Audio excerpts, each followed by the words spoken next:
Hey guys, what's up? It's your girl Makeup by Sasha. Thank you for tuning in. So in today's video, I'm going to be showing you guys how to bake and set your concealer. Now, I'm not going to lie, this has been a complete game changer.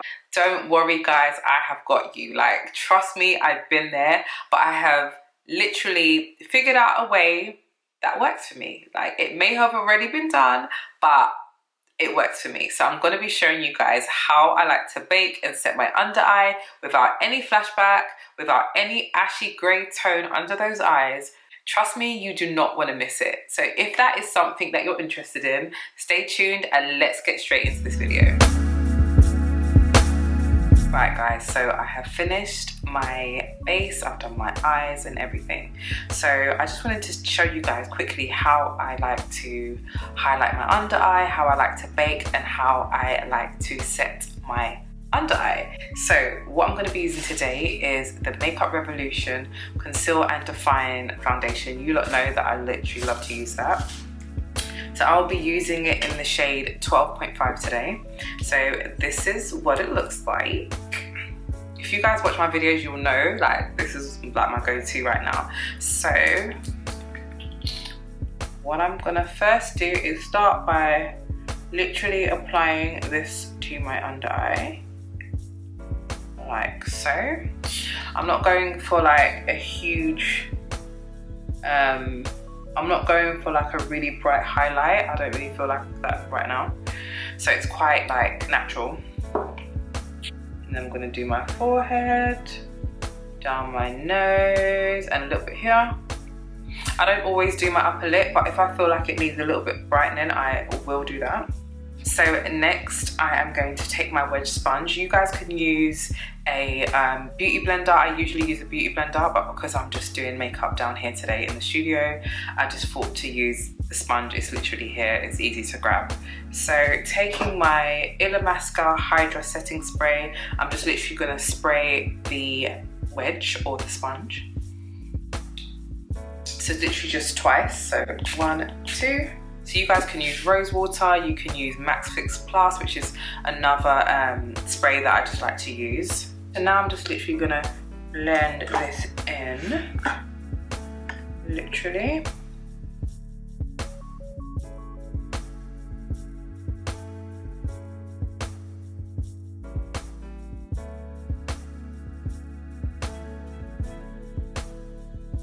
So the reason why I thought to do this video is because I used to always do my concealer, blend it out, apply my loose powder, and then it would always have this grey kind of looking cast to it. And even sometimes I'll also get flashback, and I just couldn't understand why, like literally. So I'm hoping you guys will benefit from this video, because trust me, like, doing it the way that I'm doing it is so much more better. And I don't get that grey ashy look under the eye. Just make sure. Also guys, you want to make sure that the concealer you're using is not too bright. What you could do is go in first with a concealer closer to your skin tone, and if you want a bit more highlighting under the eye, then you can use a brighter concealer, which is also something you can do. So I'm just literally blending that in. Oh, it's like a workout, this is, honestly.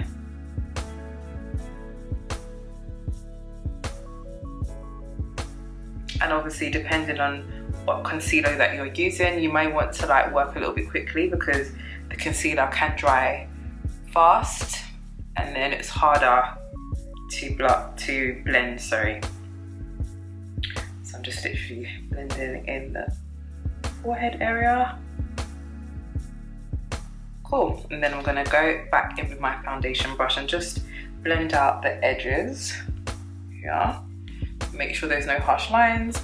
So once that's done, I then like to go in with my Maybelline Fit Me Powder. Now this is another like holy grail right now for me. Like, this is what I use to set. Now setting's different from baking, guys. Don't ever get it twisted. When you're baking, you have to set first, because otherwise you will get that grey ashy look under the eye, and you probably most likely will get a flashback as well. So when you're choosing your setting powder, yeah? It's usually gonna be a pressed, I prefer to use a pressed powder when I'm setting, but you can use a loose powder as long as the loose powder isn't too bright. If it's closer to your skin tone, then that's fine. Like, this isn't too far from my skin tone, so that's cool. And it doesn't give me a lot of creases as well, so that's why I really do like this powder. So this is in the shade 350, which is caramel. So I'm just literally gonna take the concealer brush I was using earlier. I would usually use a larger brush, but I can't seem to find it right now, so I'm just going to use this.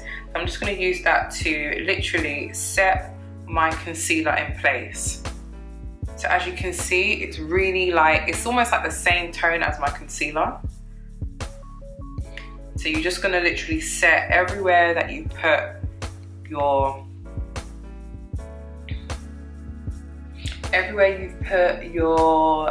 concealer is where you want to be putting it, basically, okay?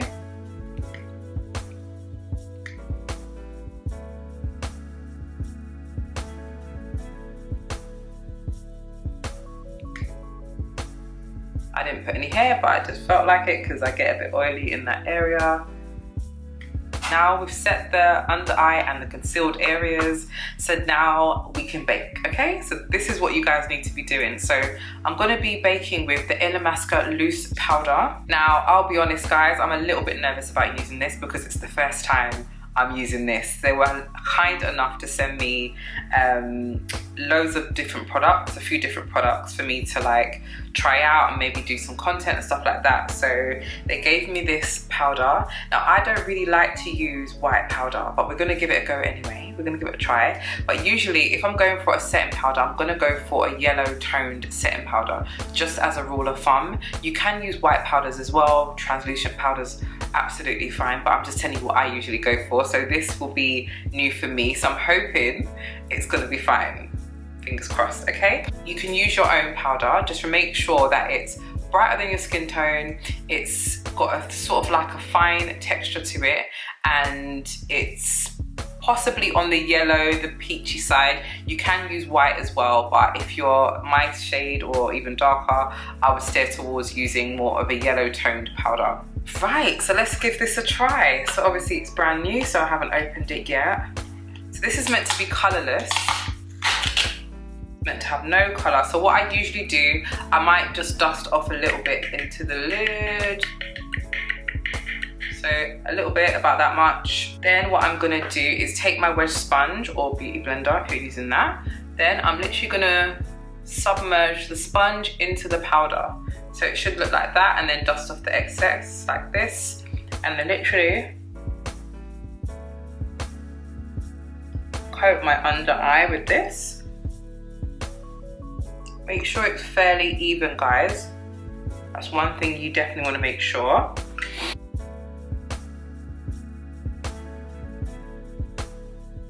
Okay.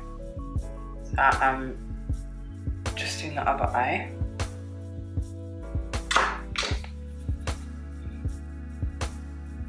And I'm just going to put a little bit more on the bridge of my nose. So you're basically putting this everywhere you've put your concealer, because you want those areas to be highlighted and you want them to be long lasting as well. Okay, so that's that. Put it there because I do get oily on my chin.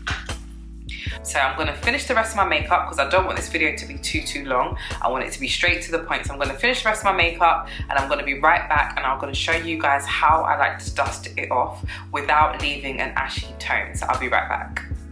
Alright guys, so I'm back. So I decided to leave the blush a bit in. So I've done a bit of my contour, I've set my face with a powder. So what I'm going to do now is, so say if you guys have done your cream contour, you've you know, set your whole face with a face powder, your next step is to add your blusher. So I'm just using an old school favourite, which is MAC Raisin. So I'm literally just applying this to my cheeks. So you definitely want to add a blusher that has no shimmer to it, guys, and there's a reason for that. I'm gonna show you. You want to be adding a blusher that is matte, and preferably, I would say more of a warm undertone. Okay, so that's my blusher complete. So next, guys, now guys, you need to pay attention for this bit because this is so important. You want to take your blusher brush, yeah? Without any more product on it, you want to use this blusher brush to dust away the powder. So I'm just going to do that now. And what you'll find is that your under eye does not look ashy. And what would happen is a little bit of the blusher will be distributed underneath your eye and you'll just have a clean finish. Look at that. That is so nice. And this is the first time I'm actually using this powder and I'm impressed. I was expecting to see like a little bit of a cast, but I honestly can't see that. And I think that's part of the reason is because I'm using this method. Look at that. Ash free, guys. Grey free. There is nothing. There's no casket going on around here. It just looks super flawless. So that's it, guys. I will show you the end result once I've like finished my whole entire look. But yeah, that is basically it. I just wanted to quickly show you guys that because I feel like everybody needs to know this. Everybody does. So yeah, I hope you guys enjoyed this video. So I'm going to be back with the finished look. If you guys want to see how I like to do my contouring and my cream contour and all that jazz, let me know. Drop a comment if this is what you do anyway, but give me 5 seconds. I'm going to finish the rest of my face and I'll be back in a minute. Okay guys, this is the finished look. What do you think? So as you can see, I've done the rest of my makeup and everything, my highlighter, my lips, and this is the finished look. So I hope you guys enjoyed this video. I hope you guys found it informative because trust me, I know the struggles. And I just hope that this video is of value to you guys and you found it useful. And if you have, you know what I'm gonna say next, don't forget to give me a thumbs up. And if you haven't already subscribed to this channel, consider subscribing. There is lots in store for you guys. I have so many videos planned. So yeah, consider subscribing and joining the family. Until next time, guys, I will see you again in my next video. Don't forget to leave a comment down below of what you thought of this look and if you tried this technique before and if you currently use this technique. I would love to hear from you guys. Until next time, I will see you again in my next one. Take care. Bye.